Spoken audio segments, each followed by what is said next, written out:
So, being spontaneous seems to be pretty trendy nowadays. Don't get me wrong, spontaneity is very well needed in your everyday life. But in ecom, look, you can tell me all you want about your industry and that you know it very well and that, therefore this allows you to throw random sales, random events. But trust me, success is much more gratifying when one can say, finally, instead of, oh wait, really? David Fogarty, the founder and CEO of the Oodie, a Australian-based e-commerce brand founded about 3 years ago that is now making $150 million a year in terms of revenue, didn't really stumble upon success, and that's what he explained in one of his videos he uploaded a few months back. In today's video, I'll be sharing with you how can you and how should you plan your sales and promotions / events for your e-commerce brand, as well as what skills you need to acquire in order to build a successful 7-8 figure e-commerce brand. My name is Justin, and I'm the founder of Wizo Media, where we elevate thriving brands by simplifying e-commerce growth. Before we get started, make sure to leave a like, subscribe, as well as turn on post notifications to be the first to know about these cutting edge e-commerce marketing tips posted on the channel every Wednesday. So let's start with this wonderful formula that we've established at the agency and that we think, is the formula to live by for any e-commerce brand owners, which is planning equals more control, which then equals better predictability. When you plan, so I've posted a video a few weeks back about the ultimate Q4 marketing plan. I was basically giving ideas out to fellow, e-commerce brand owners and people within the e-commerce space to plan out a calendar and map out, exactly when sales would launch, how that would affect emails, so on and so forth. Same thing from your marketing and your organic marketing standpoint. So by planning, we mean literally having a calendar just like you would with your personal life and mapping out where and when everything would happen. So if we're talking about Black Friday, then when does the Black Friday sale start? Where is it posted? And then how are you going to market that to your audience? And about that, there's a lot of useful apps also online for you to do that. So I'm thinking about project management apps like Asana or ClickUp. We personally use ClickUp and we love it. They have a timeline view, which is offered on the free version. And it's definitely a good tool that allows you to plan out tasks over a certain timeline. So you can see overlapping tasks and basically gives you a calendar on when everything overlaps and sort of is going on with your business. By the way, it's not sponsored by ClickUp. We just love this software a lot at the agency. Just wanted to share that with you. So then the more you plan, the more control you have.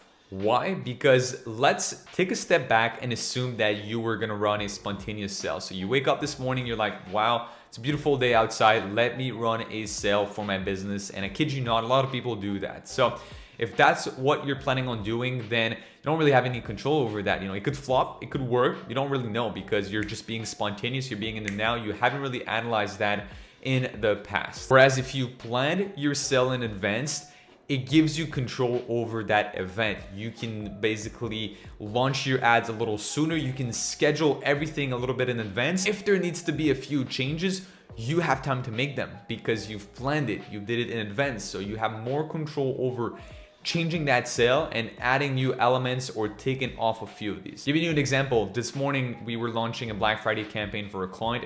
It was planned, basically all the ads were live, scheduled at least 24 hours in advance.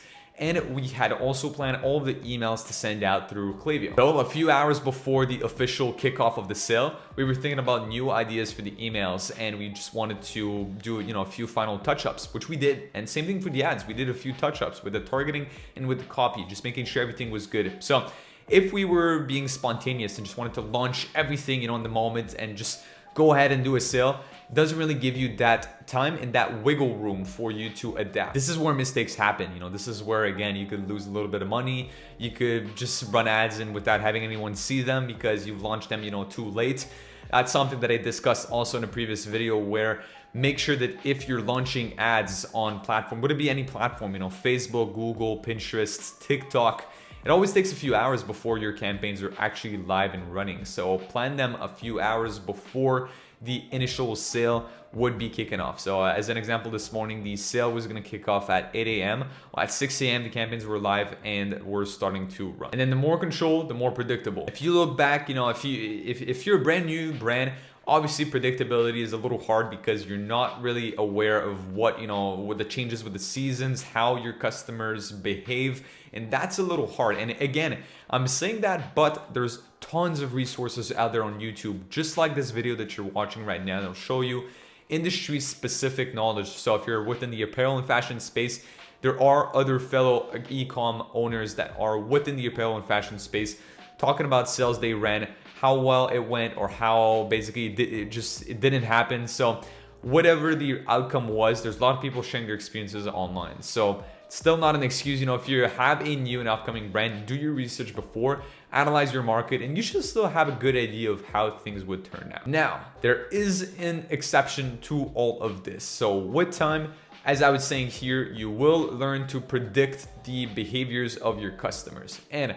there are a few brands which they have really, impulsive customers that will just buy in an instant, and that's okay. I mentioned a specific example earlier about the weather outside, and I'm not kidding you. These actually work. If you have a really niche market with a lot of people that are impulsive buyers, then for sure you can have these types of sales, but you're still planning them to some extent. You could have reserved a budget or a few extra promotions that you have in mind that you're gonna run in the month, you just don't know when. So you're still planning them. You know exactly what promo you're gonna run, how you're gonna run it, how your ads and emails will look like. You just don't know exactly when it's gonna start, and that's perfectly fine. Giving you an example, we have a lot of clients within the province of Quebec in Canada, and most of their audience is actually also native from Quebec. So you got a brand that their market is within the same province, and the province, within that province, there's probably 3 or 4 cities that really the bulk of their customers come from. So we know that if we wake up in the morning, it's beautiful outside, it's also gonna be beautiful for literally every customer. And the opposite is true, if we wake up in the morning and it's not a good day, it's the same thing for all the customers. So we can play with that to decide when we launch the ads. So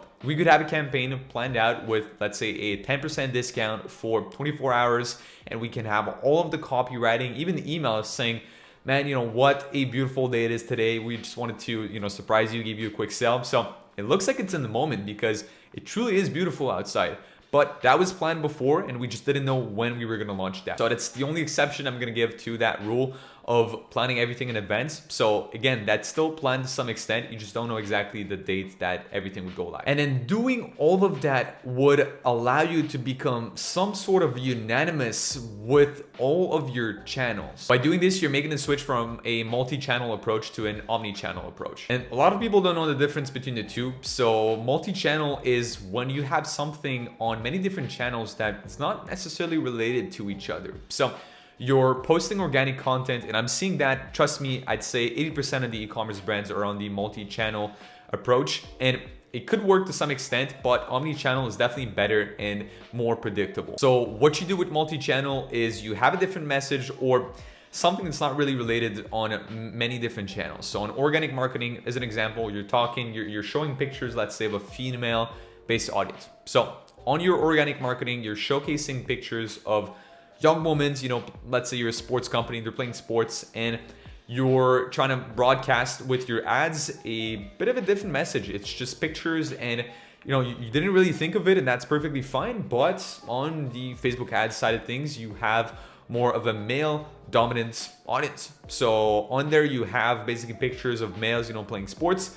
And then you're sending a few emails, twice a week about, promotions you're running, and you're not really talking about these on organic, not really talking about these on ads, and it's pretty much it. So that's a single channel that if the user comes through email, he ends up on the site, he's probably gonna buy. That's pretty much it. If he comes through the Instagram, it's probably gonna be a female, a female dominated audience that's gonna come through Instagram. It's gonna buy the products, and that's it. Same thing through Facebook. It's gonna be a male dominated audience, and then they're pretty much gonna end it there. With omni-channel, it's a bit of a cycle. Everything sort of flows together. If somebody comes from Instagram, they're probably gonna get pulled into the Facebook ads. It's gonna be really similar ads targeted to the same audience, and then if they go through the website, they're gonna start getting emails that is gonna invite them to either go back on the site, go on the social media, which if they go on the site, they're gonna end up being redirected back to ads later on if we run ads about people that already purchased, or if they end up taking a route and going to the social media, they get pulled in again. That's basically a cycle. And with planning in advance, allows you to plan this cycle. You know, it allows you to plan in advance your emails, your marketing, your organic,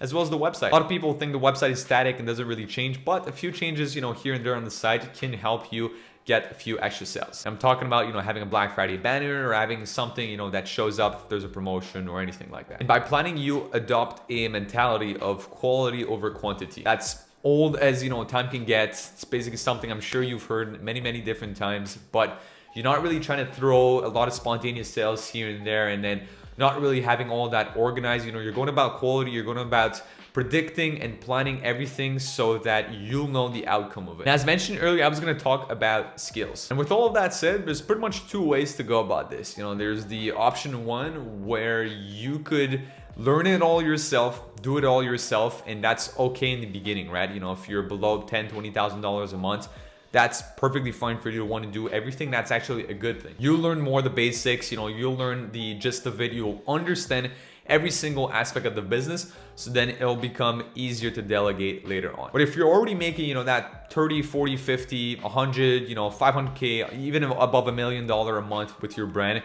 then you really want to make sure that you're getting players and key A players in your team or A partners that will know better than you how to do certain aspects of the business. And that's with fulfillment.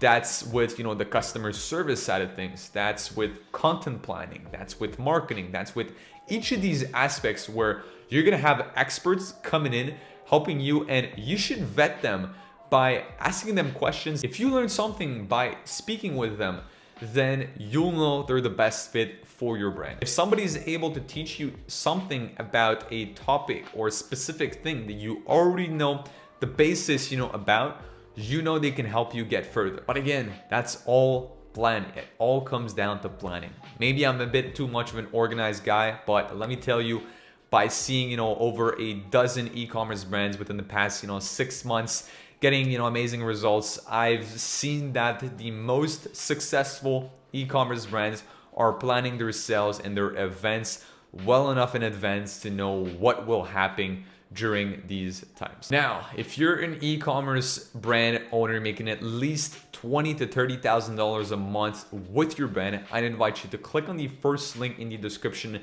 down below and book in a really short 15-minute demo call with my team. On that call, we'll see if we're the best fit for each other, see if we can make things work. If we can, then that's awesome. You know, we'll become partners and help propel your e-commerce business forward. If we're not the best fit, which can happen, no worries. You know, the worst thing that'll happen to you is that you'll leave this call with a free action plan for you to implement on your own within your business. On that note, make sure you check out other videos on the channel for some more useful e-commerce marketing tips. And once again, make sure to click on the first link in the description down below to book in your 15-minute demo call. See you soon. Peace.